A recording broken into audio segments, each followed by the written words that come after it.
Wherever you set that standard is going to be where people will work hard to get to a certain level.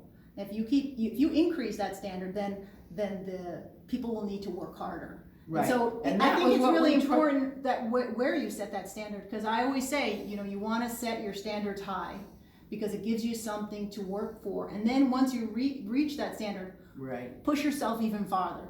Challenge yourself. And that's what we tried to do on the basis of mirror. And that was something Tom Birmingham was very particularly interested in. He was one of the 3 writers of Mirror, as I mentioned earlier. And he was very interested in how we beefed up teachers. They had to know their subjects so that you could know in math, that you could extend high school math to a course in trigonometry or analysis or whatever you needed at the advanced level to raise standards for those who needed them for going on in engineering or another area. It's just like sewing. I know a lot of ladies, my mom sewed, her sister sewed, they all learned how to sew. So there's a certain level of threading that needle, right? And maybe fixing a hem. But then you can get to an advanced level of sewing where you're on the machine, you're really doing some complex work. And if you don't use those skills, you lose them, right? So I always talk about perishable skills.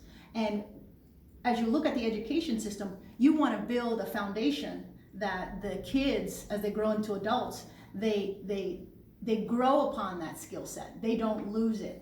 And I think that is important. And so I have that's a what question. people learned, that you had to reinforce these skills with harder content. That's right. As kids moved up the grades. And once you began diminishing the content, then you diminish the level of the skill they're going to acquire. And they're not thinking. I'm always talking about being critical thinkers. So I have a question on you on abandoning the park. Is that good or bad, and why? Park versus PARCC.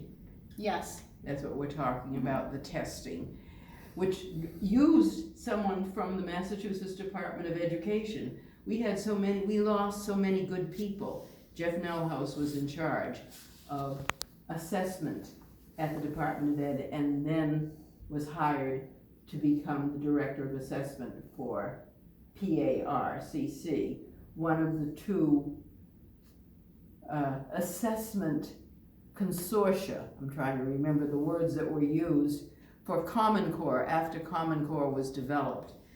And he knew how we had drawn from English teachers in the state, because we had some of the most demanding English teachers, as you can imagine, in our high schools, since they had been English majors in our liberal arts colleges before they were hired, in the days when English teachers were hired straight out, or in any foreign language. French and Spanish were always among the most popular foreign languages. Latin was separate because you didn't speak it typically, but you could hire these people straight out of their colleges and have them teach. And so you could do that with English, French, and Spanish, and make sure that demanding readings were there in the upper grades. Now, the question of why Park didn't work out, because Park, like SBAC, which was the other consortium based on Common Core, they were both based on Common Core, and so they were based on a lower level model. And if your tests, as they are by law, and I made sure that I had learned that thoroughly, that whatever standards you have in a state, they must be the basis for whatever tests you develop in the state. In other words, you cannot have a test coming into a state or used by a state or adopted by a state if it was developed elsewhere, because every state uses some version of Common Core's standards. And Park was one of the 2 support consortia, testing consortia, that was sponsored with money by USED, the Department of Education in Washington.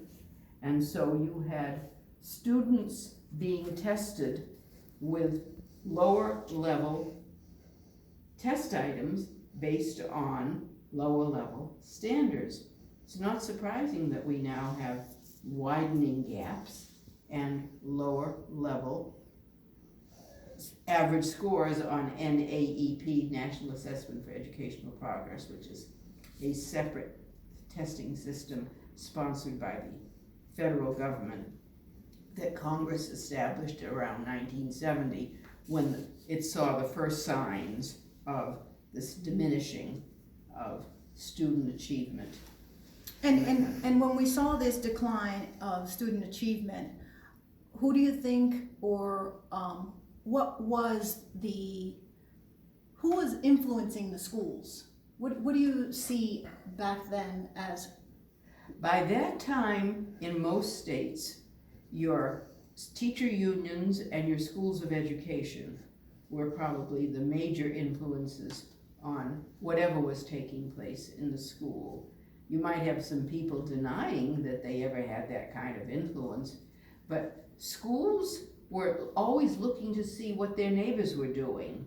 It's common to find out what your neighboring towns and cities are doing, or you had systems like NAEP that had been set up for college admission purposes to show what colleges students were going to. So there were ways to compare. It wasn't on the same test necessarily from state to state, because Congress had purposely, back in '68 when it first passed this legislation, they were concerned about having the federal government having too much control, which is exactly our problem today.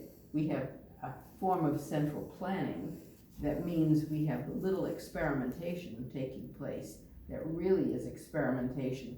And when we had ESSA, Every Student Succeeds Act, in December 15 under President Obama, that was one of the last things, major acts that he signed, you have very little difference from state to state because they've been trying, in the name of equity, as they call it, to get rid of differences. And this is not only differences from state to state, it's differences from community to community and from groups of students to other groups of students. That was where the notion of gaps came from, that you wanted to reduce by labeling students as coming from a particular race, except they weren't all races, but you called white students all white, even though some were Italian, some were Spanish, some were German, French, whatever. They came from different ethnic groups, but the whole system was distorted by people who wanted to figure out how refugees coming from Central and South America could get to the same level as those other students who are already here in Massachusetts or in other communities that had had for generations higher levels of education wherever they lived. And in Massachusetts, this was one of the things, as I say, that was known. Even in the South had a much less developed public education system than Massachusetts, New Jersey, and other communities in the North, which were known for having stronger math and science departments. And then, of course, we had all those private schools, the boarding schools, the same, what was called facetiously the St. Grottlesex complex, because you had a system of boarding schools throughout New England, which was where students who came from families that could afford to send them, and then they would go to the Ivy Leagues or other prestigious colleges. And here you had generation after generation of highly educated homes producing more highly educated children. And somehow that seemed unfair to children who were new to this cycle of families, particularly if they came from Eastern Europe, Southern Europe, or wherever, that had a very underdeveloped public school system until the late 19th century, which was when many of these countries began to first develop their public education systems. But we were far ahead at that time of these other countries. And many of these immigrants who came in the late 90s, the huge wave that came at the end of the 19th, beginning of the 20th century until World War I, came from countries with very underdeveloped public school systems. So you had the schools trying to figure out how to combine children from highly educated families with children, immigrant children, who maybe didn't even know English when they came. As I discovered from speaking to older relatives of mine, what did they do when they came? And they were in Brockton area, and I remember speaking to an aunt who told me, no one in my first grade class knew English except the teacher and the principal. All the rest of us spoke different languages. And I said, well, how did you learn English? She said, we learned by playing on the playground with each other. The playground games were the way they learned English. Teachers didn't know what to do. But if they told the girls to go play jump rope and the boys wanted to play boys' games at that time, then they had to learn one language so they could call the signals in one language. And that was how they learned. He said by the end of first grade, we were all speaking English. Yeah, I agree. I think that, we have to communicate on one level, or, one language. We all have to, how can a group of people that's a blend from all over the place, you have to have one universal language. I would think that is what makes a society If you want to play a game with a skip rope game, Right. you've got to have the same rhymes Right. in English. And the kids seem to figure it out. They learn That's fast, right. right They away. learn they know how to Young communicate. kids learned right. a second language or a Like third that. language. Exactly. It didn't affect what because my aunts and uncles all spoke the home language in their home. I had grandparents who never learned English, 40 years in this country, and they never learned English. They didn't need it because they were always in the kitchen. But this goes back to, increasing the standards. Many of us can learn multiple languages, and, it's that brain mapping that goes on from a very young age, and we, And need to they encourage learned it that. when they went to junior high or middle schools. And as long as they had instruction in that language, that was how they could learn the language. That became, I went through the bilingual wars at the Department of Ed as well. I went through wars in every subject. You're a warrior. I was getting wounded from every war I was in because it was very clear that no one was going to learn English well unless they were required to learn English. That's and the teacher was going to make sure that they were given more and more difficult books to read as they went up the grades, which was part of the secret of the standards that you had to have. It wasn't just student interest. Yes, you wanted students to be interested in what they were reading, but they had to be assigned harder and harder vocabulary. That's right. I was going to just say, it goes back to the vocabulary. And that was 100%, where the my essence. vocabulary interest came up.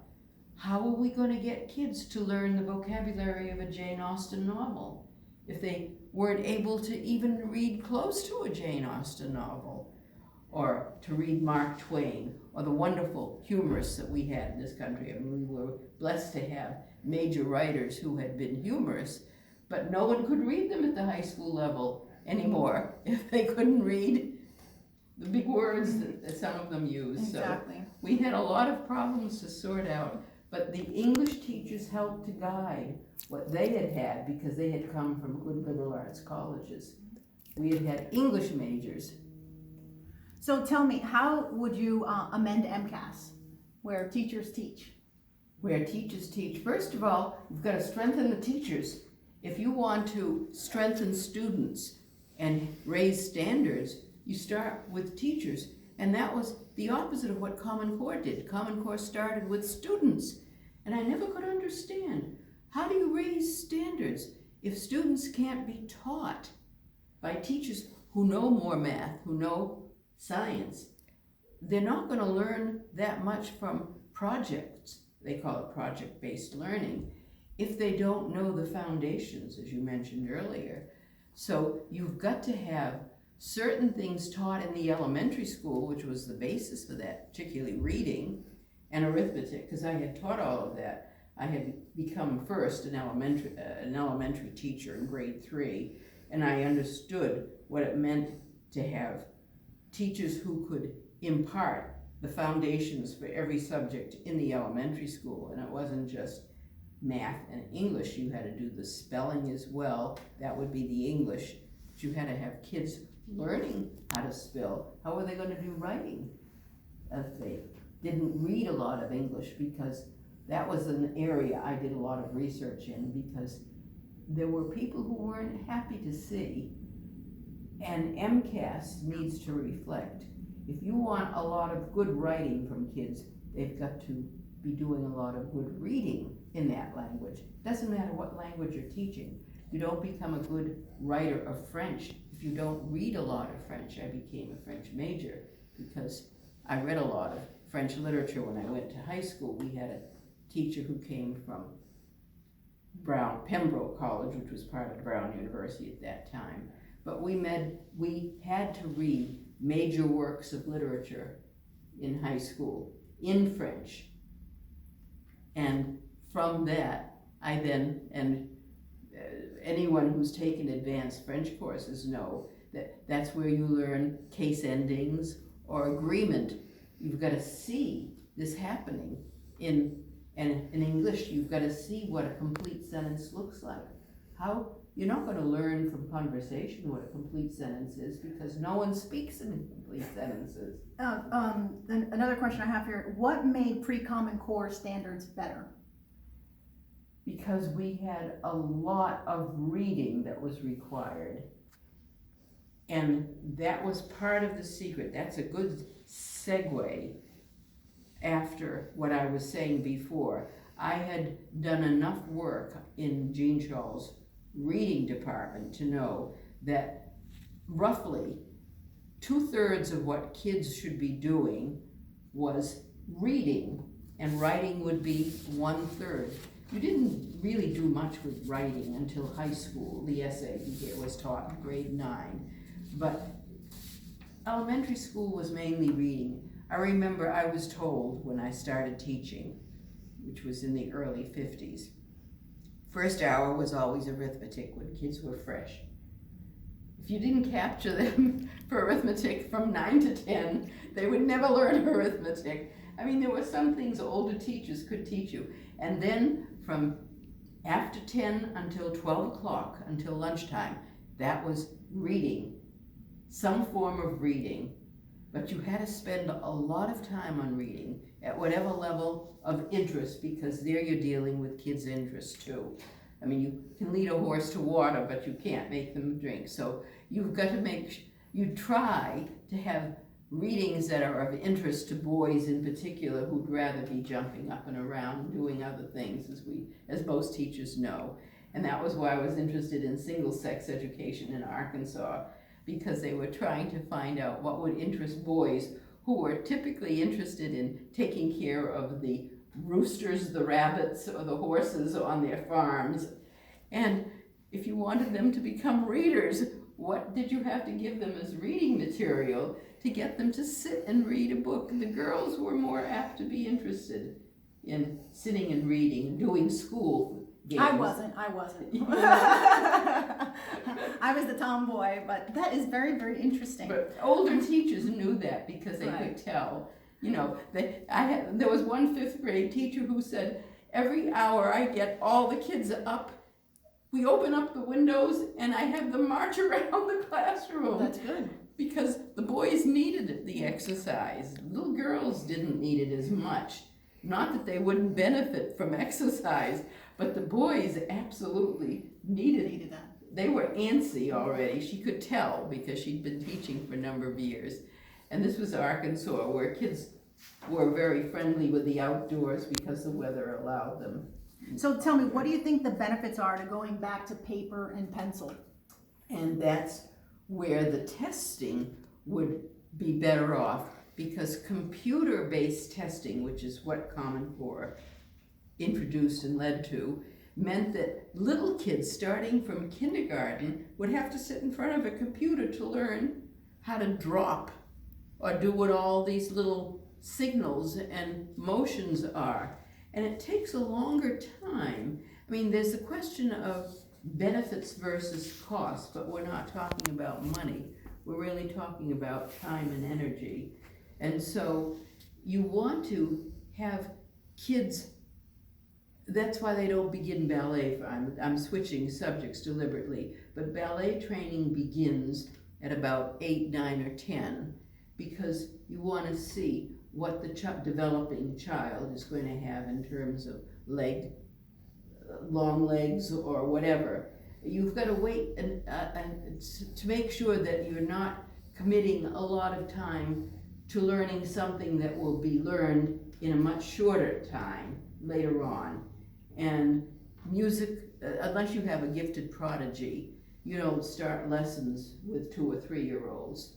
You wait until they can do something and they're more amenable to rational discourse. I mean, it's very individualized, and teachers know that. And if you have musician parents, so you can start earlier because the child is used to hearing what a violin sounds like or something like that. But you've got to be able to, with writing and reading, you start with reading because that's what kids can do a lot of when they're young. It's very few who are going to be gifted writers. Wait till they're older and they've seen enough reading, good reading. But Common Core wanted to start writing right away. So it had almost the same number of reading standards, and I used to say when I was speaking to teachers, I would say, what do you spend most of your time on in your classes? Reading. Because any old teacher knew that you had to spend more time on the reading of a subject. You may not pick up everything, the content, but your eyes are constantly going in the right direction when you're reading, and you're seeing what the printed word looks like, what the spelling looks like. I mean, where is spelling going to come from? You don't individually learn every single word in the English language.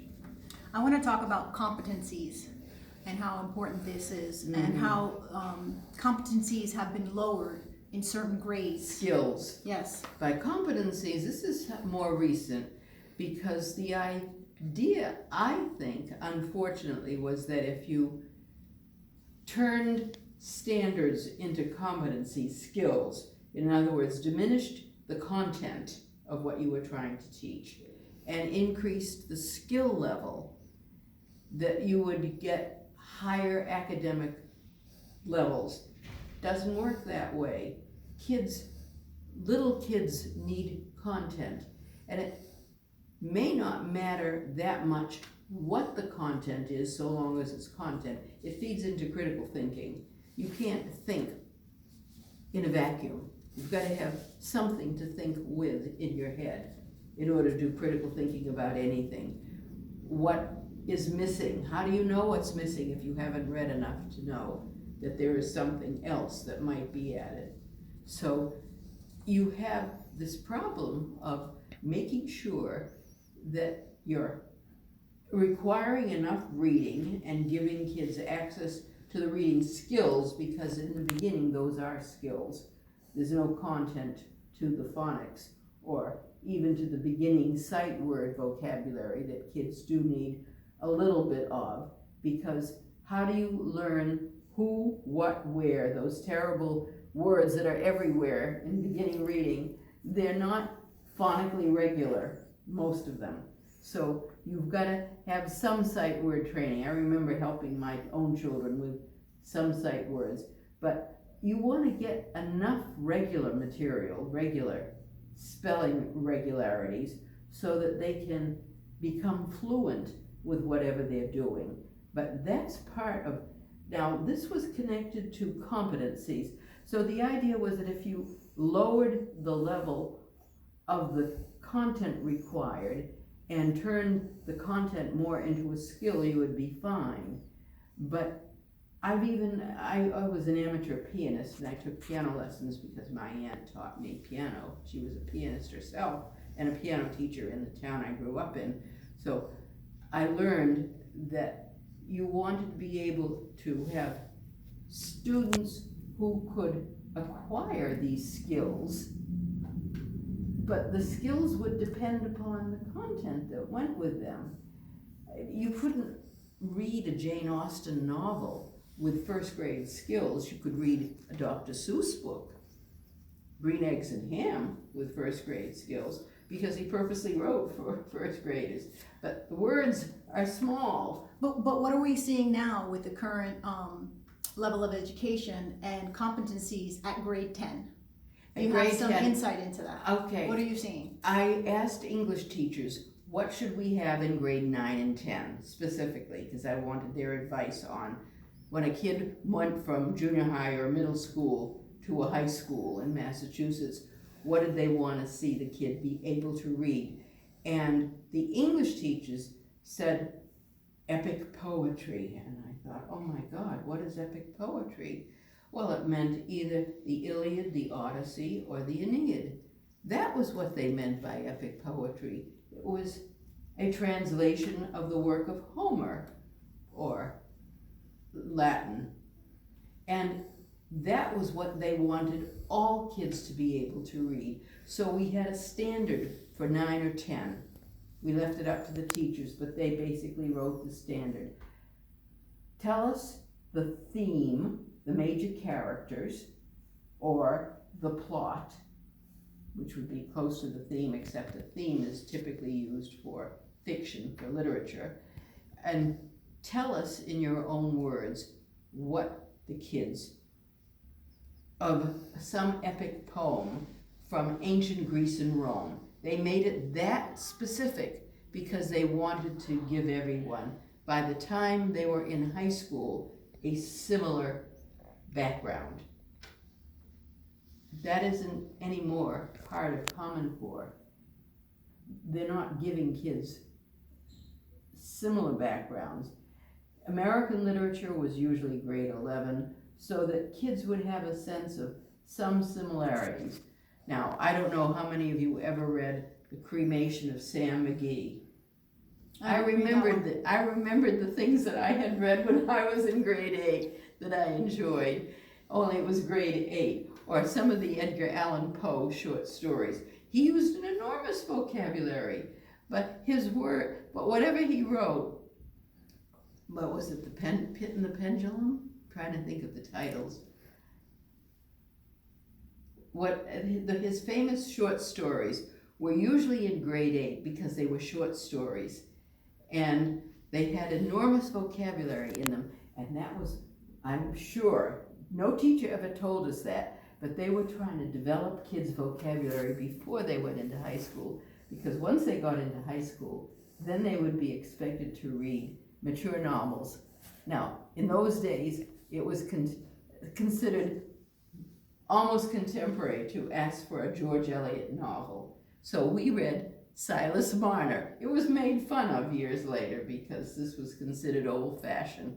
But at the time it was introduced into the school curriculum, it was actually fairly contemporary to the people who introduced it, because I think she wrote the novel somewhere in the 1880s or 1890s, something like that in English. But the point was that you've got to get competencies, skills based upon mature stuff for kids to read, so that by the time we read a Shakespeare play every year. Now, by the 4th year we read a Shakespeare play, we were already surmounting the problem of, what was the one in the 9th grade? The one with Shylock as the main character, Portia.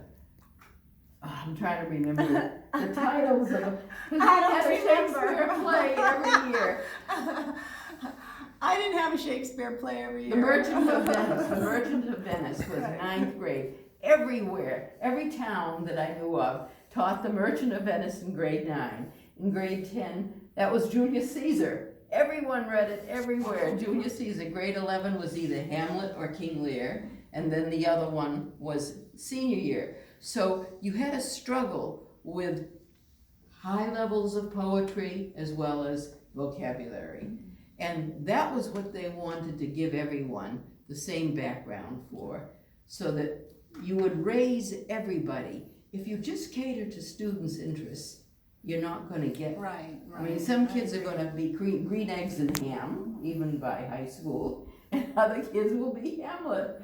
I mean, you wanna get a little, you wanna raise the bottom, and that was part of what Massachusetts did. It had people who came as Puritans from England who were already educated, and they came in 1630. People don't know that in 1635, they founded Boston Latin. 5 years after they landed, they founded the first boys' public high school. And 1636 was Harvard College. They wanted their own ministers and they wanted their own lawyers. And that was what you went to college for. But it was within 6 years after they landed here. People don't realize that they saw the need for an educated citizenry if you were going to have self-government. This is so important. And so as we approach the end of the time here, I have one final question. It's kind of a little off, but it's kind of relevant to today. What do you think about this social justice warrior that they talk about? Our young kids today being The social people justice who are the warriors. victims, and I really mean the victims of it, are bright black students or bright black Latino immigrants, because they're not getting a rich curriculum from this. I began to look at what was part of it, what was called the Afrocentric curriculum. This is years ago that it came in, because people have been concerned since LBJ's War on Poverty and the money that was set aside as part of the first federal legislation in, 1965. And then the Coleman report came out in 1966. The Moynihan report came out in 1965. But if you wanted kids to learn, you had to be able to teach them. And I used as my model the old Dunbar High School, which was in Washington, D.C. It was a public high school, but those teachers scoured the city for the brightest black kids they could find to get them to enroll in Old Dunbar. It was named after a black poet in the 19th century. And the brightest black students we had went to that high school. They were fine. They had a solid education. Maybe it was a small percentage of all of the children who were either black or Latino or Hispanic, whatever word was desirable to use. But it was there. It was part of the public school system. It was destroyed under desegregation. It became a neighborhood school system. So it had to take only neighborhood kids. And the teachers who were there no longer could scour the whole city.